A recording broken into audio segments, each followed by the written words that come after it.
Hello and good day mga Galaans. Welcome again dito sa ating channel, Hans TV Adventures. Moja, napag-usapan na natin kanina Kung ano yung mga kailangan. ano yung mga kailangan, mga requirements, kung sino-sino yung mga qualified. So, next up naman is ano-ano bang mga government agencies? Yun na nga, hinihintay na ito yung isa sa mga pinaka-importante. Ano-ano ba yung mga pwede nating lapitan ng mga government agencies, political organizations, but then again, sabi nga natin, hindi tayo nagpo-promote. This is based on our experience, based on experiences ng mga kakilala namin na nakapag-avail din ng guarantee letter from this particular government agencies. Bibigay kami ng mga few organizations and few government agencies na pwede nating malapitan. And disclaimer again, Hindi lahat. hindi lahat ng mga agencies ay pwede nating lapitan. And at the same time, Hindi lahat may fund. hindi lahat may funds. And syempre, hindi natin alam kung saan tayo kasi nagbe-base kami sa NCR, tama ba? Saka sa Rizal, NCR, no? sa Rizal area. And of course, may iba-iba tayong probinsya. You have to check the satellite offices ng mga mababanggit naming government agencies. So, Moja, take it away. Ano ba yung mga government agencies na na-experience mo? Ngayon mag-start tayo sa Office of the Mayor. Okay. Office of the Mayor. May mga municipals or cities na yung mayor nila mismo ay nag-o-offer ng Nag-o-offer. GL. Okay. Kasi yung iba, tulad ng sa atin, cash. Cash assistance. O cash assistance. Hindi na siya So, GL. wala ng Pwedeng GL. cash. Oo. Hindi na kami nakakuha ng GL and yung cash assistance na lang. Aha. Next is yung sa governor's office. Kahit Okay. medyo hindi ko pa siya natatry. Pero sa experience ko kasi more on cash din siya eh. Okay, sa capital to, no? Hindi lang sa municipal level, meron pang capital level. Next is yung PCSO. Ito na yung PCSO. Yeah, I think this one is very common. Lahat ng sakit, actually, basta qualified ka, nakakalapit talaga. And yung some private hospital talaga, tumatanggap sila ng GS from PCSO. Pero Okay. limited din kasi. Pero personally, hindi ko pa na-try itong Oo, PCSO. limited amount din siya. Na-try ko na siya once, pero kasi nagkamali ako. Aha. Yung NCR, ay PCSO, online Okay. naman na-try ko Online, yan. oh. Ano siya, for NCR only. Mhm. So, kapag nakatira ka sa NCR, or yung sa part ko dialysis center mo is around NCR, pwede ka mag-avail ng, pwede kang manghingi ng GL, humingi ng tulong sa PCSO kung around sa area ka ng NCR. Okay. So, yun nga, sabi natin ngayon na satellite offices. Tingnan natin kung anong saan tayo nakalugar.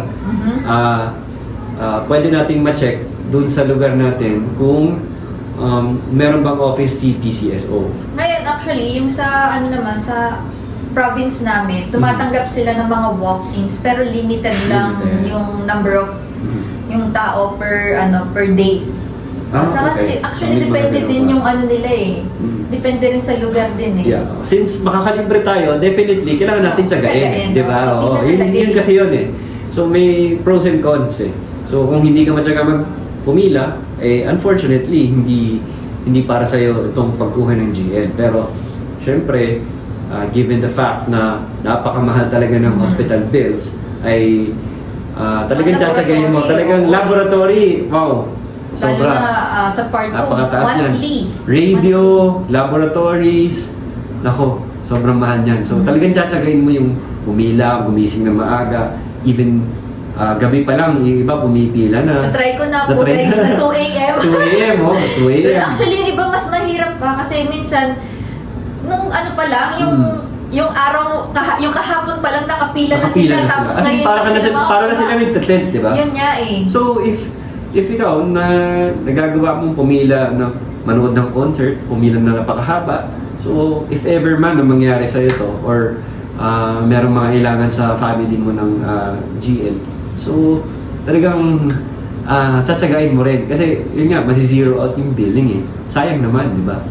And this is actually our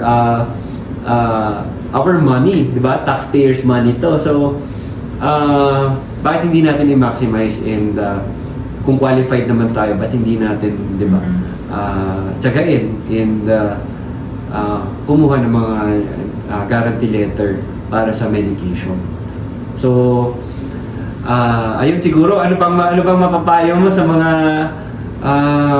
kagalaans natin na syempre may mga dinadamdam, may sakit, kagaya ng karamihan din sa mga subscribers natin is may thyroid cancer and nag-RAI sila, which is around 70,000, 80,000 sa ibang hospital, pero may mga public hospital naman na nag-offer na medyo mas mababa, pero still ano pa rin, malaking pera pa rin yung kailangan ilabas, like 20, 30, 40,000, which is hindi biro. So bukod sa magtiyaga sila, Yun nga eh. ano pa ba yung pwede nating ma-advise dun sa ating mga kagalaan?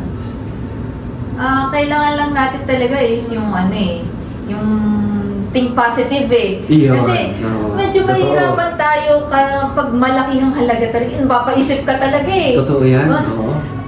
Actually, nung time namin ni Papa, yung bill namin is more than 400.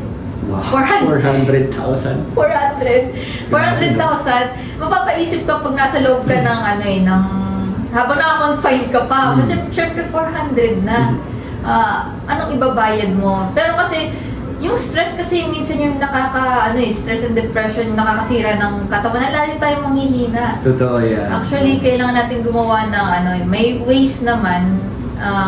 Actually, pray na lang din eh. Mhm. Kasi hindi lahat same ng pinagdadaanan. Totoo. So, And hindi lahat kayang dalhin yung mga bigat, di ba? So, ikaw personally, na kilala kita na kala mo hindi stress yung buhay, pero grabe, bigat ang pinagdadaanan nito mga kagalans dahil sa papa niya. And sobrang amazed na amazed ako dito kasi sabi ko sana magkakaroon kami ng maraming moja. Kasi ang galing talaga nito maglakad ng mga guarantee letter. Alam niya kung saan pupunta, alam niya kung saan lalapit, and yung mga agencies na hindi mo ini-expect na malalapitan, lalapitan na nito. Grabe. Having said that, payo talaga namin is una, lagi lang tayo maniwala kay Lord, dasal. Kasi we cannot do everything eh. So kahit na ang galing natin, kahit na anong tiyaga natin, iiwan pa rin natin kay Lord lahat eh. And at the same time, sa Kanya pa rin naman tayo sasandal kapag alam natin na hindi na natin kakayanin. Pero kagaya niyan, may mga ganito government agencies and political organizations na pwede nating malapitan and i-maximize natin. At the same time, perseverance natin na dapat wala akong bayaran sa hospital bills ko. Or mababayaran ko to. Mababayaran ko to. Makapagpagamot lang kasi. Makapagpagamot. Mahirap talaga Totoo yan, no? Healthcare system kasi. Oo, totoo. Medyo mahirap yung healthcare system natin dito sa bansa natin. But then again, meron pa rin, may pag-asa pa rin. So habang buhay, may pag-asa. Hindi lang mag-walk-in yung pwede nating gawin. Meron din online, di ba? Meron din online. So, continue tayo sa kung saan pa pwedeng makakuha. So, meron din tayo yung DOH. May DOH pa, no? Pwede siya kasing yung humingi tayo ng tulong through malasakit centers. Okay. Or- Yan, gamit na gamit natin yan. Yes, malasakit eh, no? centers. Or kasi yung kapitbahay namin, which is nagdadialysis din before. Kasi Yeah. transplant na May ngayon. transplant. Successful naman. Thank God, no? Thank God Buti naman. talaga. At GL lang din GL lang din, nabumuhay. Grabe din talaga. Yung tiyaga lang kasi. Talaga. Yun Ayun kasi nga. number one talaga. Bukod sa kay Lord tayo sasandal, tiyaga. Yung DOH, meron nagbibigay sila ng guarantee letter mismo sa office nila. Sa Rizal kasi alam ko sa Binangonan. Binangonan, okay. Binangonan siya Okay, yung pinuntahan. DOH doon ng hospital. Oo. Malaki rin yun, ha? Next is yung DSWD na ngayong year lang ba or last year, nakalimutan ko na nagbago na yung patakaran nila. Dati, ngayon, dati yung pwede kang pumunta sa DSWD Sa ng main. Batasan or yung, saan yun kuya, NCR yung office. sa Manila, yung Gastambide. Okay, Yun, okay. oo. Quezon Bide, Quezon pwede ka Bide. doon. Pero ngayon meron na silang satellite offices, mas pinalapit na sa mga mamamayang Pilipino. Kung saan ka yun yan. naka-cover, i-check mo muna yung papers mo, sayang naman yung biyahe. Yeah, totoo. Isa yun. Diba? So, maging strategic tayo. Alamin muna lahat ng mga kailangan dalhin para hindi tayo pabalik-balik. Kasi syempre, mamamasahe din tayo, di ba? And at the same time, alamin natin kung tama ba kung saan tayo magsasubmit ng mga documents. Tama ba yung lugar? Tama ba yung department na pagpapasahan natin? Kasi, baga, wasted effort kung hindi natin mariresearch lahat to para hindi masasayang yung mga efforts. Next pa, continue tayo kuya kasi Sige, go lang, go ahead. Oo. Kailangan malaman nilang lahat Oo, kung saan pa. Kung saan pa. Mm. Ngayon meron din tayo sa House of Representatives. Okay, mga congressman. Congressman and party list. Party Yan, list. Yung congressman, siguro, depende kung saan sila located. Oo, totoo. Kasi yung sa amin... Tingnan niyo yung distrito niyo. Yes, yun talaga. Kasi yung congressman namin, walk-in din siya. By the way, yung mga congressmen natin, mga instrument lang sila. Pera pa rin ng taong bayan. Kaya kailangan, sabi ko nga, maximize natin lagi ito. Next is yung mga party list. Party list. Actually, hindi sila lahat nakakapag bigay ng GL. Aha. Pero pwede nyo i-search sa Facebook yung, mag-search kayo ng GL, guarantee letters. Hanapin nyo na guarantee letters, may makikita kang experiences from other people Yes, Kasi yung iba yung mga testimonials yan. nagsishare sila kung saan sila makakakuha, kung sinong may pondo ngayon. Wow. So yung party list kasi meron silang walk-in sa Congress sa may batasan. Okay. Meron silang walk-in doon. Pero halos karamihan is more on email or Facebook or yung ite-text. Ganun sa... Yung mga kagalaans natin, mahilig kayo mag-Facebook. So, gamitin natin sa tama yung Facebook natin. I-check natin kung saan yung mga party list natin na kung sino-sino sa kanila yung mga nag-i-issue ng guarantee letter. Ako sinisendan ko lahat. Oo, di ba? No? Send to many tayo, di ba? Kung sino mag-reply, di ba? Magbabaka sakali kasi tayo Totoo yan. Talaga. Kung wala, hindi okay. Okay lang. At least, nag-effort Yun ang importante. Nag-exert ka ng effort. Next na tayo is sa mga senators natin sa Senate of the Philippines. Okay, sa Senate. Okay.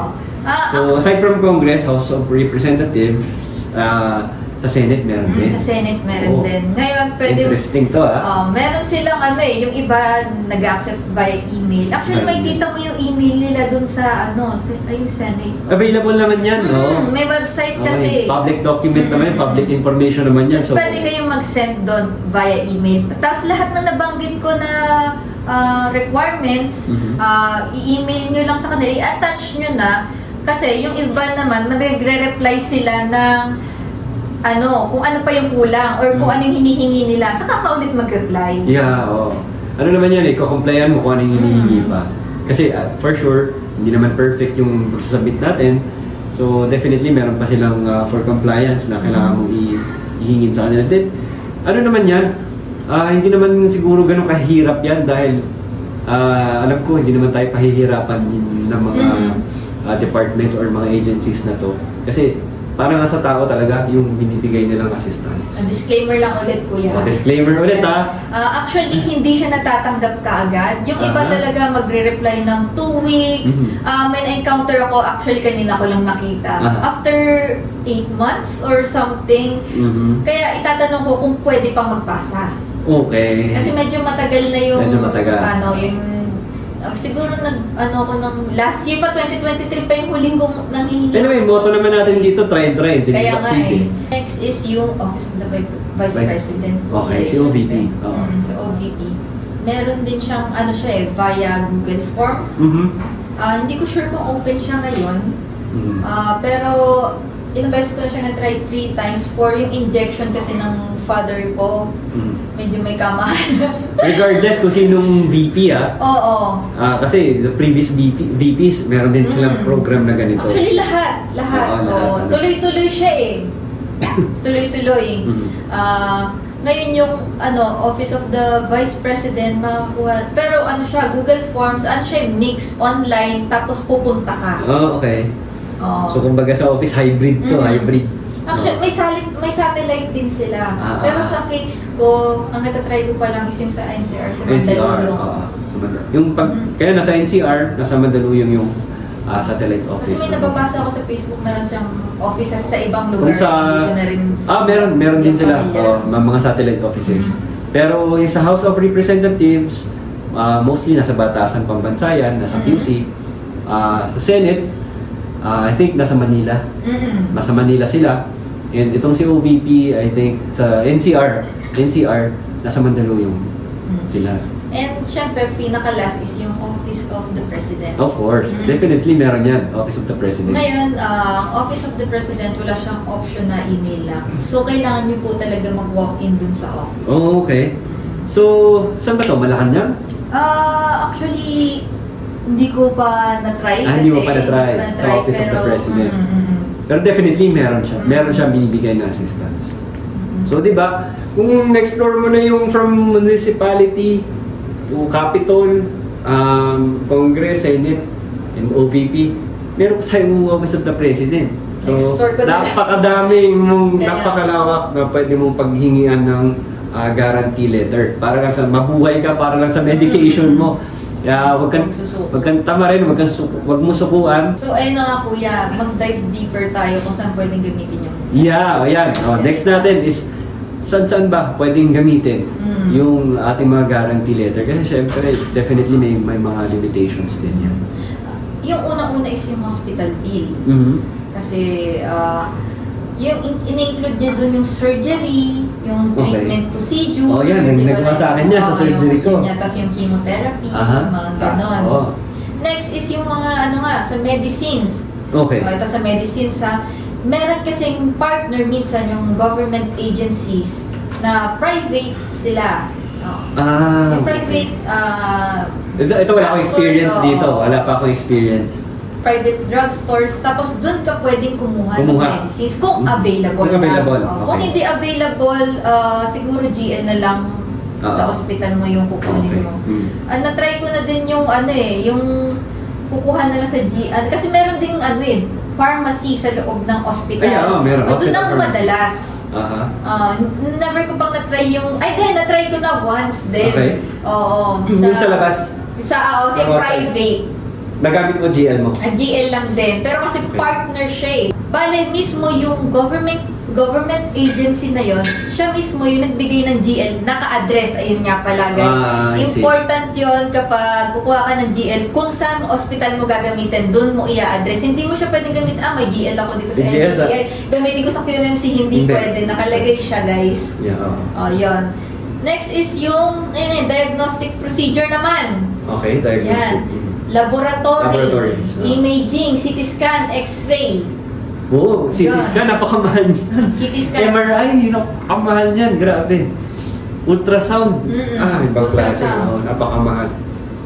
Yung mga ganyang procedure talaga, kaya siyang i-cover ng GL, pero kailangan complete yung GL mo. Kahit pag tagpi-tagpiin mo yan, 5K to, 30K to, kailangan mo ng 50. May 2,000 ka. Pag samasamahin mo sila, ewan ko lang yung processes sa ibang hospital kasi sa amin, pag nakuha mo yung code na sinesend, ayun pala yung marireceive yung GL code ang tawag.